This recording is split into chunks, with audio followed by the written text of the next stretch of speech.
Lukas pasal 12 mulai ayat yang ke-35. Demikian firman Tuhan.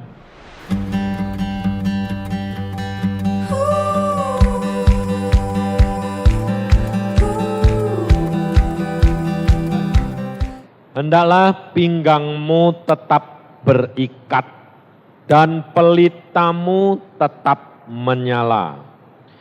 Dan hendaklah kamu sama seperti orang-orang yang menanti-nantikan tuannya yang pulang dari perkawinan, supaya jika ia datang dan mengetok pintu, segera dibuka pintu baginya. Berbahagialah hamba-hamba yang didapati tuannya berjaga-jaga ketika ia datang. Aku berkata kepadamu, sesungguhnya ia akan mengikat pinggangnya dan mempersilahkan mereka duduk makan, dan ia akan datang melayani mereka. Dan apabila ia datang pada tengah malam atau pada dini hari dan mendapati mereka berlaku demikian, maka berbahagialah mereka. Tetapi ketahuilah ini, jika tuan rumah tahu pukul berapa pencuri akan datang, ia tidak akan membiarkan rumahnya dibongkar. Hendaklah kamu juga siap sedia, karena Anak Manusia datang pada saat yang tidak kamu sangkakan. Kata Petrus, Tuhan, kamikah yang engkau maksudkan dengan perumpamaan itu, atau juga semua orang?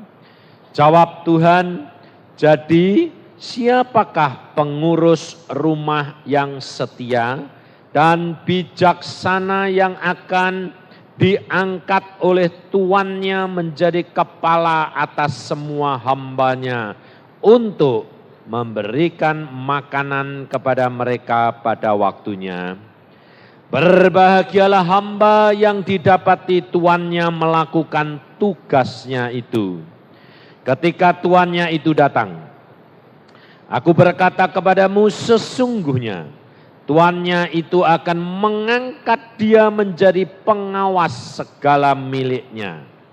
Akan tetapi jikalau hamba itu jahat dan berkata di dalam hatinya, tuanku tidak datang-datang, lalu ia mulai memukul hamba-hamba laki-laki dan hamba-hamba perempuan, dan makan, minum, dan mabuk, maka tuan hamba itu akan datang pada hari yang tidak disangkakannya dan pada saat yang tidak diketahuinya, dan akan membunuh dia dan membuat dia senasib dengan orang-orang yang tidak setia.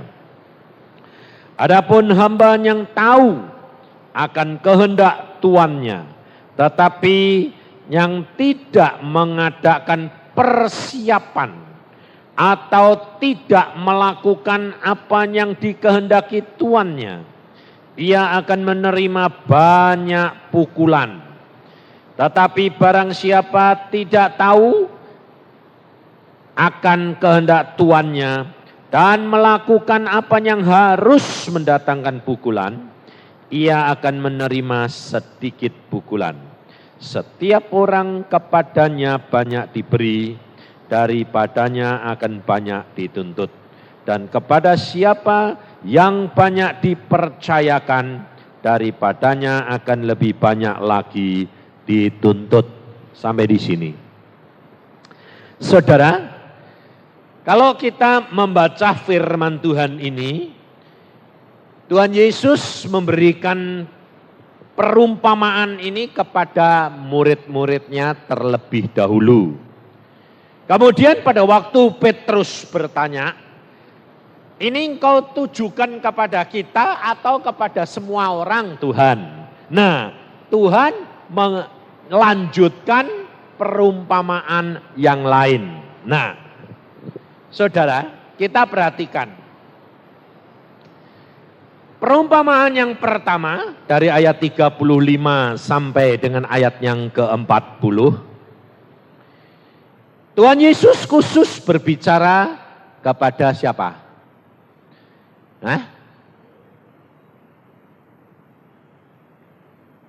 Tuhan Yesus khusus berbicara kepada semua orang. Yang justru yang dari 42 sampai ke bawah, itu Tuhan Yesus bicara terhadap murid-muridnya. Kenapa? Karena yang bawah itu Tuhan bicara kepada murid-muridnya, sebab murid-muridnya tahu enggak kehendak tuannya? Tahu. Makanya di sini dikatakan ayat 47, adapun hamba yang tahu akan kehendak tuannya, tetapi yang tidak mengadakan persiapan atau tidak melakukan apa yang dikehendaki tuannya, ia akan menerima banyak pukulan. Nah, saudara perhatikan, Tuhan Yesus pesan kepada murid-muridnya lebih dahulu. Kita akan pelajari bersama-sama. Tuhan Yesus tahu enggak kalau salah satu muridnya itu adalah Yudas Iskariot yang akan mengkhianati dia. Tahu enggak? Tahu. Tapi pada waktu firman Tuhan ini diberikan, Yudas masuk enggak firmannya? Masuk dalam pikiran dan hatinya enggak? Hati-hati saudara. Enggak masuk. Padahal Yesus setiap hari makan bersama dia. Mengejar, dia melihat mujizat. Tapi mengapa perkataan Tuhan Yesus, mengapa pengajaran Tuhan Yesus, mengapa peringatan-peringatan Tuhan Yesus tidak masuk? Saudara tadi nyanyi, di hadiratmu aku puas. Nah, sekarang Yudas itu persis di depannya hadirat Tuhan enggak? Setiap hari kumpul enggak? Kumpul dah?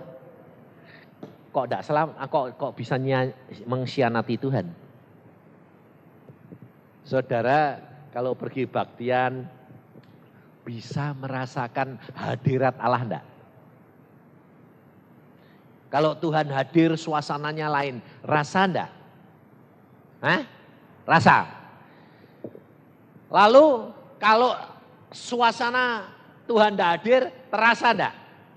Bisa bedain? Bisa. Bedanya apa?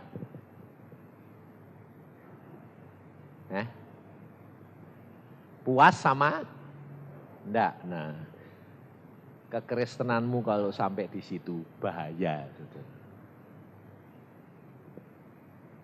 Kenapa? Apa bedanya dengan murid-murid Tuhan Yesus? Tahu firman, tahu. Dengar. Lihat mujizat, lihat. Ngerti toh? Lihat toh? Ngalami sendiri enggak?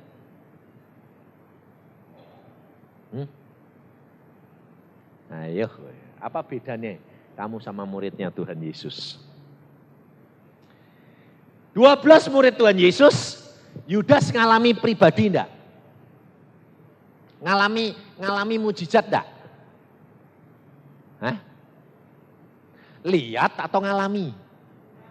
Nah, saudara perhatikan, Yudas itu enggak ngalami, tapi lihat. Nah, saudara lebih senang lihat atau senang ngalami? Bener? Makanya itu dek ngomong nu penak. Pengen lihat pengalami? Ngalami Pak, ngalami apa? Mujizat apa? Mau ngalami mujizat mati terus hidup? Ayo, Ya. Itu anak kecil bilang. Makanya saudara, kita kerap kali Tuhan berkata apa? Pelajari firman Tuhan, pelajari firman Tuhan. Dan saudara dan saya harus belajar dari kehidupan Tuhan Yesus dengan murid-muridnya 12 ini. Saudara harus perhatikan benar-benar. Kenapa? Karena dari 12 ini saudara dapat belajar. Karena saudara dan saya pasti hampir sama punya sifat yang satu di antara 12. Ada orang yang sifatnya persis Petrus. Mau nih mimpin terus. Mau nih jadi nomor 1 terus, menang-menangan terus. Ada loh, ada enggak? Nah, yang gitu itu perempuan tok apalah, kok perempuan tok? Laki tok atau ada perempuan juga? Hah? Sama, nah ya itu baik itu. Jadi perempuan ya ada sing gitu, laki ya ada. Nah, kalau saudara dan saya kalau mempelajari sifat 12 murid Tuhan Yesus, saudara itu harus lihat dirimu. Aku ini kayak siapa ya? Kalau kamu model Petrus, kamu harus siap-siap bayar harga kayak Petrus. Jadi kalau kamu tidak dididik oleh Tuhan dengan pengalaman-pengalaman yang mentok-mentok sampai setengah mati gitu, tidak bakal kamu bisa bertobat. Sebab Petrus itu modelnya kayak gitu. Tapi perhatikan, lumayan Petrus karena dia ngalami sendiri semuanya. Nyangkal. Loh, jalan di atas air, jalan. Loh, ngalami dewek toh? Enak ngalami dewek apa enak enggak? Enak ngalami dewek. Tapi bayarnya juga mahal. Mati ini disalib Petrus, dijungkir balik. Dan apa terjadi? Kalau engkau punya sifat seperti Petrus, apa kata Tuhan Yesus? Lihat di dalam Yohanes 21.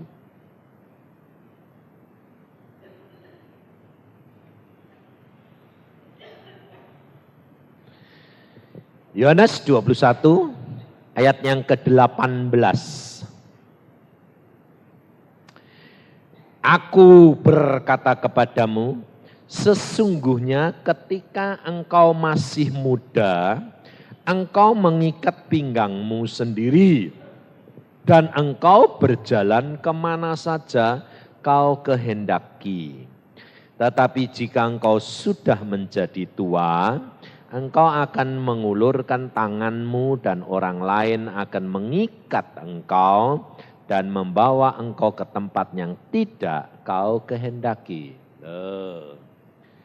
Jadi Petrus dikatakan di sini nanti kalau kamu sudah tua, kamu mengulurkan tanganmu. Jadi rela enggak? Dipaksa atau rela? Merelakan diri atau kepaksa? Merelakan diri. Saudara dan saya akan dididik oleh Tuhan sampai saudara dan saya merelakan diri. Untuk apa? Dituntun orang lain. Dan kamu kehendakmu harus disalibkan.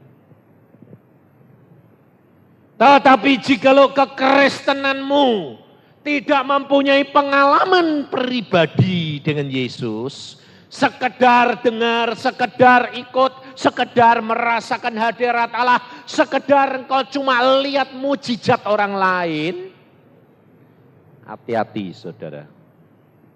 Sebab pengalaman daripada Yudas Iskariot, itu dia melihat, dia mendengar, dia melihat, dia mendengar, tapi dia tidak pernah berubah hati dan pikirannya.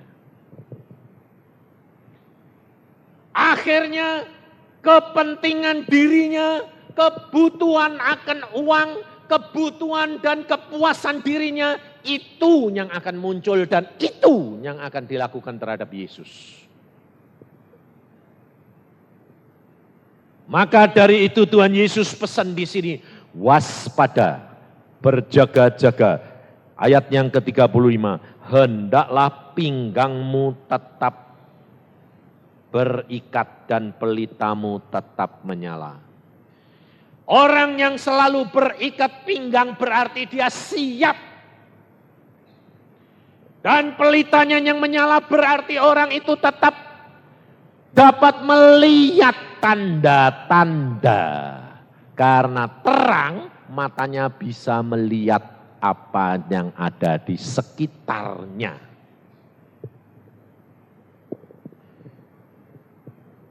Maka dari itu kehidupan kekristenan saudara dan saya, kita lihat, kalau kita dengar firman Tuhan dari hamba-hamba Tuhan berkata, bahwa Tuhan akan segera datang tahun 92. Nah, lalu yang sana ngajar sini, yang ngajar ini, saudara turut bingung enggak?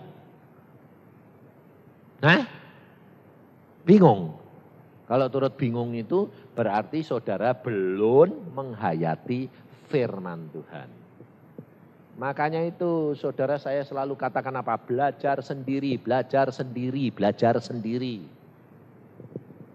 Sebab Alkitab ini adalah kitab perjanjian. Perjanjian antara Allah dan manusia atau kamu. Saya gitu loh, saya itu pribadi. Jadi jangan ikut-ikutan. Sebab Tuhan berkata di sini, Tuhan itu datang tidak ada yang tahu. Yang diceritakan oleh hamba Tuhan itu nanti secara global, secara umum. Tapi yang penting itu adalah secara pribadi. Siapa yang tahu kalau besok pagi dipanggil Tuhan? Lah kok kamu ribut yang secara umum, Tuhan nanti datang di angkasa tahun berapa, kok kamu ributi buat apa? Wong kamu ya belum tentu ada di tempat itu. Loh, betul enggak? Lah mbok ya yang diributi, Tuhan ngomong mbak aku tuh kapan aku mesti siap, lah itu loh yang penting. Jadi datang hari ini nanti malam besok, buat saya itu yang penting. Buat orang sedunia itu enggak urusan, belum tentu kamu ada di tempat itu. Loh, benar enggak? Lah kalau kira-kira saudara memperhatikan firman Tuhan dan saudara hubungan akrab dengan Yesus secara pribadi. Orang ngomong, kamu pusing enggak? Enggak pusing.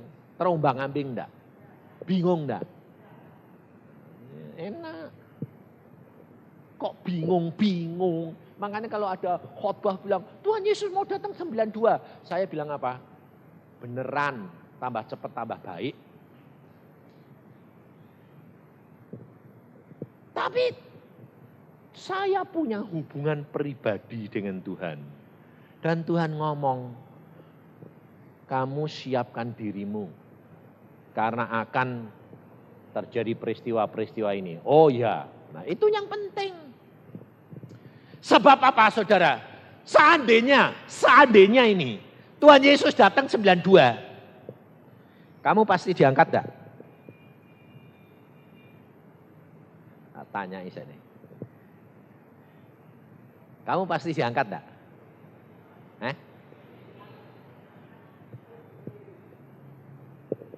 Kamu pasti diangkat? Kamu yakin? Yakin? Yang ngomong siapa? Loh, tak tanya ini. Yang ngomong siapa? Kamu atau Tuhan? Tuhan ngomong sama siapa? Kok enak. Makanya itu saudara bingung karena apa? Karena kamu meyakini yang kamu sendiri belum tahu. Sebabnya apa saudara? Tuhan Yesus kalau nanti datang, itu ada orang-orang yang ditinggal enggak? Ada. Orang-orang yang ditinggal itu yang apa? Orang yang kuat atau orang yang enggak kuat? Yang kuat ya ada yang ditinggal, yang setengah-setengah ya ada yang tinggal, yang lalai ya sedang ditinggal, ya dah?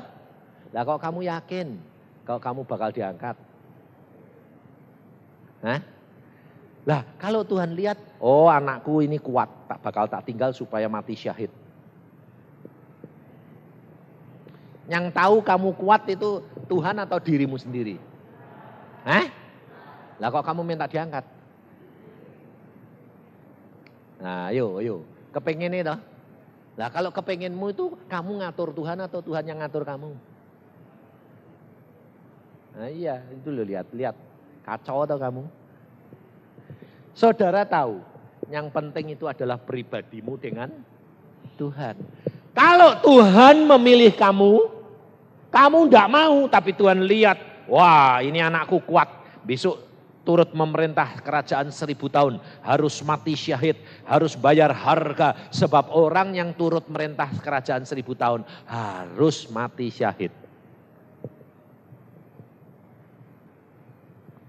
Kau perhatikan murid Tuhan Yesus semua mati syahid, betul tak?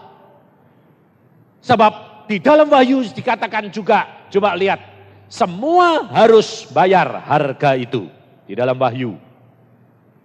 Di dalam Wahyu pasal yang kedua, ayat yang ke-26, 27. Dan barang siapa menang dan melakukan pekerjaanku sampai kesudahannya, kepadanya akan kukaruniakan kuasa atas bangsa-bangsa, dan dia akan memerintah mereka dengan tongkat besi. Mereka akan diremukkan seperti tembikar tukang periuk, sama seperti yang kuterima dari Bapakku, dan kepadanya akan kukaruniakan bintang timur. Siapa bertelinga hendaklah ia mendengarkan apa yang dikatakan Roh kepada jemaat-jemaat. Kalau orang itu diberi kuasa akan memerintah dengan tongkat besi, dan dia akan meremukkan, itu orang yang sudah pernah diremukkan enggak? Sebab segala perkara harus bayar harga. Yesus diangkat jadi raja di atas segala raja. Dia akan memerintah dengan tongkat besi. Dia sendiri sudah pernah dipukuli, diremukkan. Saudara tahu? Jadi kalau orang model kayak Petrus, semua kepengen merintah. Dia nanti kepengennya turut merintah enggak? Turut. Lah kalau turut nanti bakal bayar harganya enggak? Lah kamu mau turut merintah apa enggak?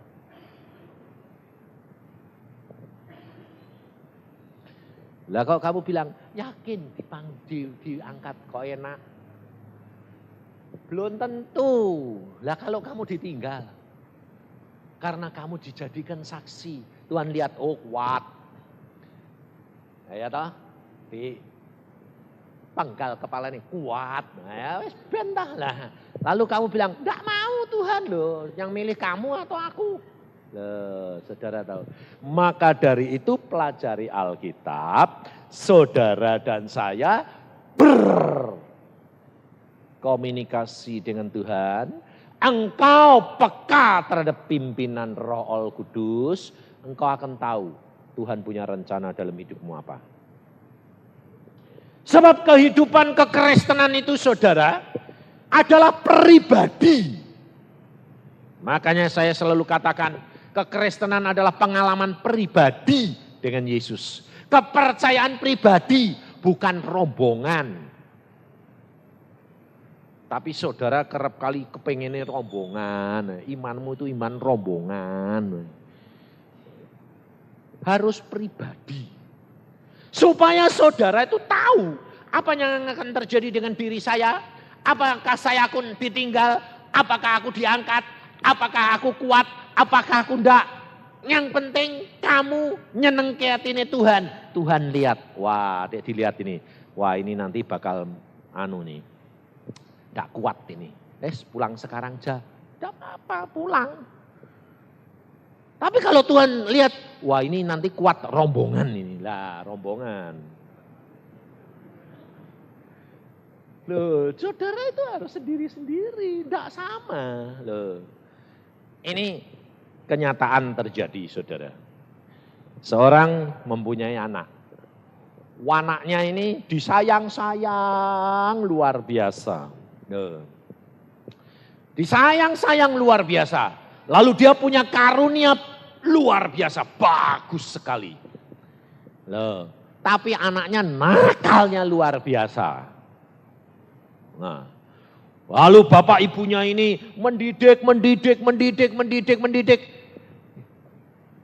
Bagus sebentar, nakal lagi. Bagus sebentar, nakal lagi.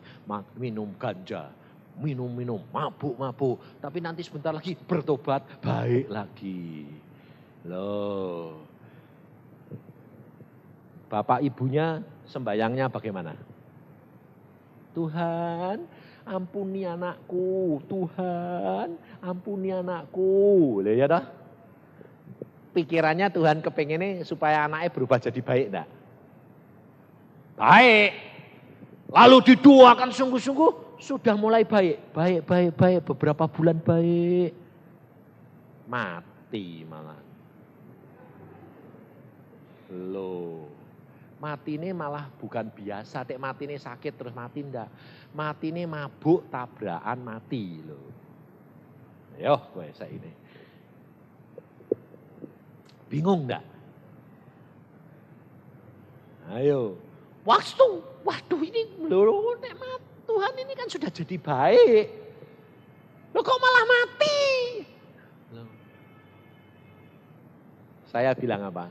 Loh kamu ini baca Alkitab enggak? Ayub itu anaknya baik-baik enggak? Enggak. Kok enggak kenapa? Pesta pora terus toh. Karena saking kaya nih, pesta ini genti-gentian. Hari ini tempatnya adike, kakake, muter neh. Nah, duitnya udah habis-habis kok, digo pesta terus kok. Tapi setelah habis pesta, bapake sing ngotot, Tuhan ampuni. Didengar enggak? Didengar. Tapi apa terjadi? Satu saat Tuhan bilang, dilihat, wah ini kalau nanti Ayub mati, sing sembayang sopo ini? Wong anake pesta terus ini. Diberkati banyak, pesta terus. Adek sing sembayang ndak ada, sing njaluk ampun siapa? Ndak ada toh? Kan masuk neraka. Daripada gitu, wes kukut saiki wae lah. Satu hari mati kabeh regetek 10 barengan.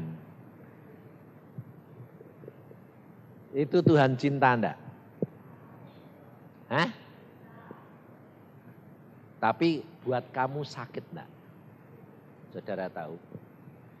Kau harus pelajari firman Tuhan supaya saudara itu tahu bahwa Allahmu itu setiap tindakan terhadap diri kamu itu baik. Tidak ada yang tidak baik. Karena Tuhan tidak pernah merencanakan yang jelek. Biarpun itu sakit. Maka dari itu kalau saudara tidak pelajari kehidupan Tuhan Yesus, saudara tidak akan menikmati hidup seperti Yesus. Lihat pengabdian Yesus. Dia pada waktu mau memilih 12 murid, dia sembahyang semalam suntuk. Untuk apa? Tanya rencananya Bapak itu apa. Lalu Bapak mengatakan itu salah satu itu Yudas harus kamu pilih. Wah, waktu dia lihat Yudas, loh Yudas itu nanti yang menyerahkan aku. Yudas itu nanti yang jual aku. Yudas nanti yang berkhianat buat aku. Iya. Loh, kira-kira kalau saudara yang jadi Tuhan Yesus, mau enggak milih Yudas? Ya ini bilang, lah kalau saudara itu enggak mau nurut Tuhan atau ngatur Tuhan? Nah itu. Tuhan Yesus suruh milih Yudas. Iya. Loh. Tahu satu di antara kamu nanti jadi setan kan akan jual aku. Enggak apa-apa. Karena apa? Itu rencananya Bapak. Makanya anak-anak muda ini loh. Kalau sembahyang Tuhan beri aku jodoh. Loh. Tapi nanti kalau ditunjuki Tuhan, jodohmu itu, wah enggak mau Tuhan. Loh katanya minta. Tapi ditunjuki bilang apa? Enggak mau. Kenapa enggak mau? Enggak cocok. Tapi Allah mengajar saudara dan saya mengabdi kepada Dia.